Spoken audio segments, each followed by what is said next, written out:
ہمارے آقا علیہ الصلاۃ والسلام کا سبحان اللہ حسن و جمال، آپ کی خوبصورتی اور حسن و جمال کے کیا کہنے کہ حضرت یوسف علیہ السلام کو نبیوں میں بہت حسین و جمیل مانا جاتا ہے۔ حضرت یوسف علیہ السلام کے حسن کو دیکھ کر مصر کی عورتوں نے لاشعوری طور پر اپنی انگلیاں کاٹی تھیں، لیکن میرے آقا علیہ الصلاۃ والسلام کا حسن و جمال ایسا تھا کہ عرب کے بڑے بڑے بہادر جواں مردوں نے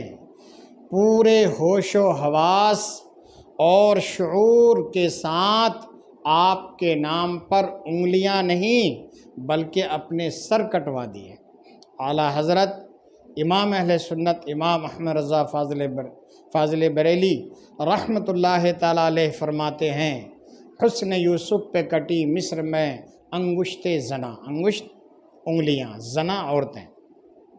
حسن یوسف پہ کٹی مصر میں انگشت زنا، حسن یوسف پہ کٹی مصر میں انگشت زنا، سر کٹاتے ہیں تیرے نام پر مردان عرب، سر کٹاتے ہیں تیرے نام پر مردان عرب۔